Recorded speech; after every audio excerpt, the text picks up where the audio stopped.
आतंकवादी संगठन हमास ने एक बार फिर इजराइल पर हमला कर दिया है, जिसमें अब तक कई लोगों की जान चली गई है। हालांकि इजराइल ने भी जवाबी कार्रवाई शुरू कर दी है। गौरतलब है कि इससे पहले भी इजराइल पर एक साथ 3 अरब देशों ने हमला किया था, जिससे अकेले इजराइल ने लगातार 6 दिन तक लड़ाई लड़ी थी और जीत अपने नाम की थी।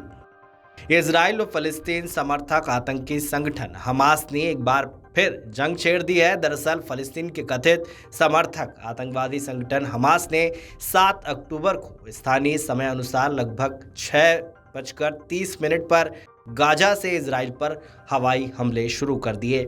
लगातार आधे घंटे तक गाजा से इजराइल के शहरों पर रॉकेट से हमले किए गए।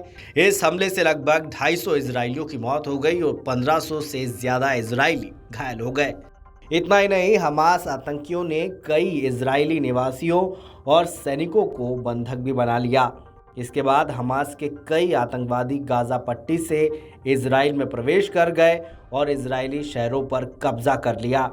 इस हमले की जिम्मेदारी लेते हुए हमास के सैन्य कमांडर मोहम्मद अल दीफ ने ऑपरेशन को अल अक्सा स्टॉर्म कहा और कहा कि इजराइल पर हमला, महिलाओं पर हमलों, यरूशलेम में अल अक्सा मस्जिद के अपमान और गाजा की चल रही घेरेबंदी का जवाब था। ऐसे में सवाल आता है कि आखिर फलस्तीन समर्थक आतंकवादी संगठन हमास ने ये जंग क्यों छेड़ी और आखिर इसके पीछे की वजह क्या है। इस खबर में हम आपको इन सभी सवालों का जवाब देंगे और साथ ही बताएंगे कि आखिर एक देश ने अकेले कैसे अपने आप को अरब देशों के बीच पूरी ताकत के साथ स्थापित किया है। फलस्तीन और इजराइल के बीच की ये जंग दशकों पहले से चली आ रही है। दरअसल साल 1967 में इजराइल ने अपने अस्तित्व को बचाने के लिए 6 दिन तक अकेले ही 3 अरब देशों का मुकाबला किया था।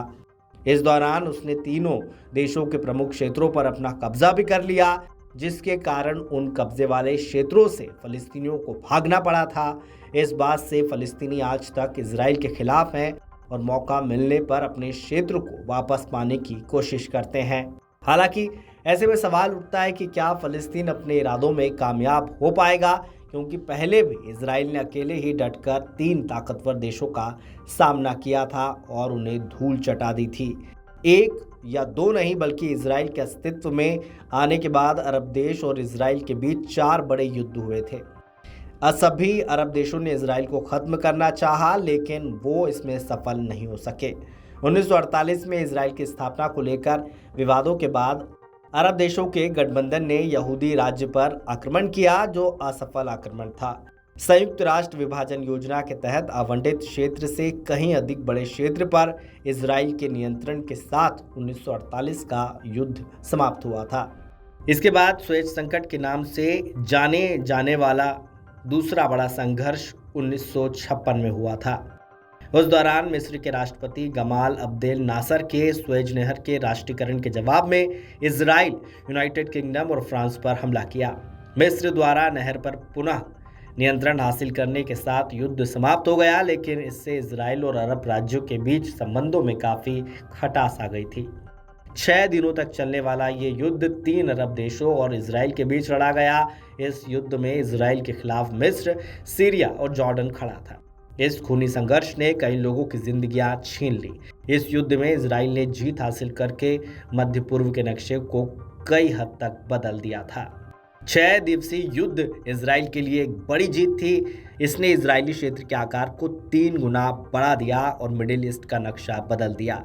दरअसल इस युद्ध के दौरान इजराइल को सिनाई प्रायद्वीप, गोलान हाइट्स और पूर्वी यरूशलेम जैसे रणनीतिक क्षेत्रों पर नियंत्रण मिल गया था।